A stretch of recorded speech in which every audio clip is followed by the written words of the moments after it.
안녕하세요. 숯불이 짬뽕 알뜰 세트입니다. 공익 갤러리에는 정말 많은 공익들의 경험담들이 올라오는데요. 뭐로 공익 같냐고 한 놈이 물어봤는데 뭐 그런 걸 물어보냐고 BMI 공익인 것 같다 하니까 그쪽이 더 BMI 공익이라고 돼지들끼리 맞짱을 떴다고도 하며, 동사무소인데 상사가 모자를 두고 갔다며 주사님이 버리길래 주워서 계급만 뺐다는 공익도 있으며, 어떤 분은 후임이 골 때린다며 글을 올렸는데 후임이 말을 안 들어서 담당자가 엄청 싫어한다고 합니다. 그래서 담당자가 후임한테 시비 걸고 잔소리하니까 후임이 한숨을 푹 쉬었다고 하는데요. 담당자가 어디서 한숨이냐고 뭐라고 했더니 지금 고민 중이라는 말을 했다고 합니다. 그래서 무슨 고민하냐니까 지금 널 여기서 개 패버릴까 고민 중이라고 면상에다 말했고, 그리고는 때리는 척 왁 하니까 담당자가 개 쫄았다고 하네요. 복지관에서 근무했던 공익은 후임이 전공인 것 같다며 글을 올렸는데, 할매가 군인이 이렇게 많이 쉬어도 되냐고 궁시렁거리자 후임이 할매 보고 남자가 하는 얘기에 어디 여자가 끼어드냐고 호통을 쳤고, 할매는 벙쪄가지고 아이고 젊은 놈이 못하는 말이 없네 그러면서 나갔다고 하네요. 어떤 공익은 담당 공무원한테 고백했는데 오늘 그 여자가 안 왔다며 카톡을 보여줬는데 노빠꾸로 좋아한다며 저랑 사귈래요? 라고 물어보았고, 아니요 그럴 생각은 없어요 라는 답을 들은 후 예 충성 알겠습니다 라고 보낸 내용이었습니다. 어떤 분은 면제가 떴다면서 신장 164.7에 체중 144.4kg인 것을 인증하기도 하고, 5급 받은 거 인증한다며 올라온 사진에는 음경절단 5급이라고 쓰여있는 검사지가 나와 있었습니다. 어떤 분은 IQ가 66으로 떠서 5급을 받았다는 걸 인증하기도 합니다. 어떤 분은 얼마 전에 후임으로 온 친구가 딱 이 짤처럼 생겼다고 하는데요. 온 첫날 점심때 직원들끼리 뭐 먹을지 이야기하다가 추어탕 얘기가 나왔는데 전 추어탕 말고 더어탕이요 라고 하여 한 소리 들었다고 합니다. 이후로도 계속 말장난을 치길래 공무원 한 명이 빡쳐서 혼냈다고 하는데요. 공무원이 누구누구 씨는 공익으로 온 거예요 라고 하니까 그 공익은 전 사익인데요 라고 하여 결국 포기했다고 합니다. 오늘은 글쓴이가 반일 연가 때문에 결제받으려고 담당자한테 반일 연가 얘기하니까 그 후임은 그 특유의 음흉한 표정으로 바닐라 연가? 전 바닐라 연가 말고 초코 연가요 흐흐 이러길래 순간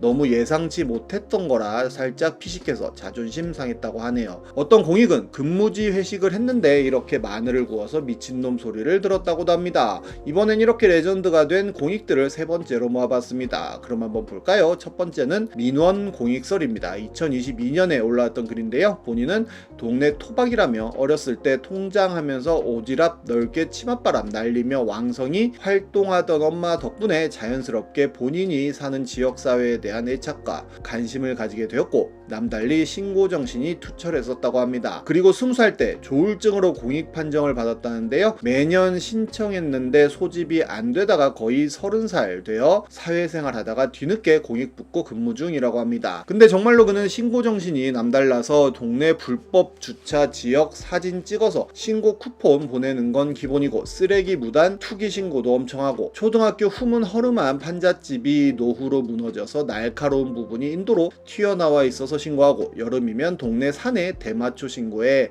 아편 신고해, 밤에 놀이터에서 담배 피면서 술 마시는 학생들 보일 때마다 경찰에 신고하고, 정부 부서 기관 상관없이 공식 홈페이지 오탈자나 영어 번역 페이지 번역 오류 등 기상청이랑 국방부에도 몇 번 민원을 넣었다고 합니다. PC방에서 간접 신고도 국정원에 몇 번 했었는데 절대 시계도 못 받고 사후 연락도 못 받았다고 합니다. 주차 민원만 200건이 넘고 생활 불편 신고도 100건이 넘을 정도로 신고맨이었다는데요. 딱히 글쓴이가 진상을 부리거나 갑질을 하진 않았지만, 다만 계도가 안 되거나 본인이 봐도 방치시 좀 위험하고 이건 아니다 싶은 건 신고한 다음에 반응이 없으면 공소원이 상위 기관과 감사원, 국민신문고, 청와대, 청원까지 할 수 있는 건 다 넣었다고 합니다. 그리고 공익 근무 첫날 집 앞 동사무소로 배정됐는데 주임님들이랑 팀장님이랑 식사를 같이 하자 해서 밥 먹으러 갔다고 하는데요. 같이 제육정식 시켜서 먹는데 뉴스에 이런저런 가십거리들이 나왔고, 마침 뉴스에 주택가 대마초 대배 집 집중 단속 이야기가 나오길래 무의식적으로 나도 저거 신고한 적 있다. 구분이 어렵겠지만 자세히 보면 알 수 있다. 112 검찰청 관할 마약 수사대에 하도 신고하다 보니 나도 구별법이 생겼다라는 스몰 토크를 했는데 팀장님이 된장국을 떠먹으려다 말고 혹시 너 어디랑 어디 그리고 어디를 말하는 거야? 라며 본인이 한 걸 잘 알았다고 합니다. 그리고는 너가 걔야? 너가 신고했어? 라고 했다는데요. 이야기를 들어보니 이전에 구청 민원 담당하는 곳에 팀장님이 오래 있었는데 지금까지의 온갖 민원과 신고로 글쓴이가 구청에서 민원 끝판왕으로 엄청 유명했었다고 합니다. 심지어 주차 관련으로 글쓴이 때문에 그만둔 직원도 있다고 했다는데요. 불법 주차인데 걔도 한다 말만 해놓고 순찰 중이라 하긴 하겠다라는 답변 받고 밤새 해당 지역에 서서 단속 올 때까지 기다릴 테니 오면 문자 달라고 한 거랑 과태료 부과 처리라고 해놓고는 현장 가서 확인했을 땐 그냥 경고장만 붙어 있어서 많은 상위 기관에 많은 민원을 넣었던 기억이 났다고 합니다. 그렇게 같이 밥 먹던 직원들이 표정이 굳더니 밥을 다 먹고 다 같이 담배를 피러 나갔다는데요. 그 전까진 친근하게 이름으로 누구누구야 아니면 우리 공익 이렇게 호칭하시던 분들이 그렇게 식사 시간 이후로는 글쓴이를 누구누구 선생님이라고 불렀고 1년이 넘은 지금까지도 선생님이라고 부른다고 합니다. 일도 딱히 안 시키는 것 같다고도 하네요. 공익이 된 이후로 근무 중에도 구청과 여러 담당 기관의 민원은 꾸준히 계속하고 있다고 합니다. 실제로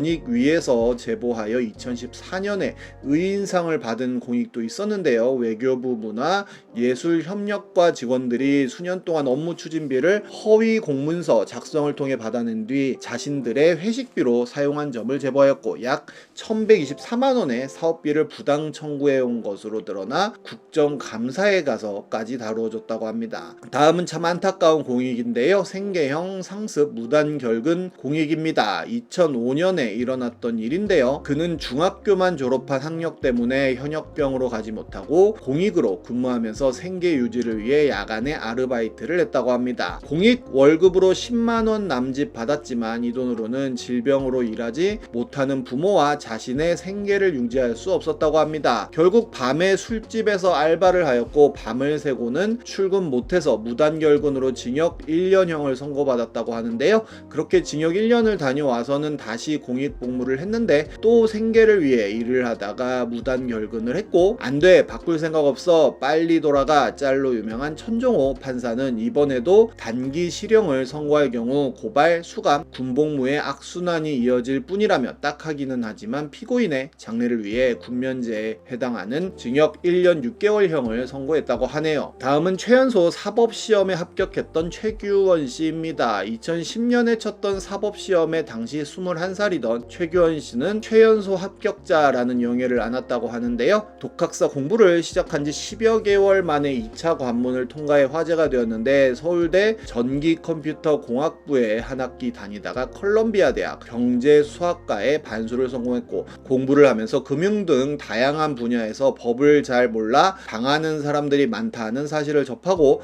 이를 도와주고 싶다는 생각에 사법시험에 도전하게 됐다고 합니다. 그의 이력을 짧게 살펴보면 카이스트 부설 한국과학 영재고를 졸업해 서울대학교 전기컴퓨터공학부에 입학하여 한 학기 다니고 자퇴를 하고 컬럼비아대 경제수학과에 입학하여 과학고생, 서울대 공대생, 컬럼비아 경제수학과생 등 법학과 전혀 상관없는 길을 걸어온 이과생이었는데요. 2009년 5월 법학을 공부하기로 결심하고는 갑자기 귀국을 하였고 7월에 공익근무 복무를 위해 논산훈련소에 입소 후 퇴소를 하였으며 8월엔 독학사 3차 시험 합격으로 추가 법학 15학점 이수를 했다고 하네요. 그리고 공익근무하면서 공부를 해 2010년 2월에 사시 1차 합격, 6월에 사시 2차 합격, 11월에 사시 최종 합격으로 최연소 합격자가 되었다고 합니다. 그저 공익 퇴근하고 오후 6시에 집에 들어와 저녁을 먹은 뒤 집 근처 독서실이 문을 닫는 새벽 2시까지 최대한 집중해서 공부한 게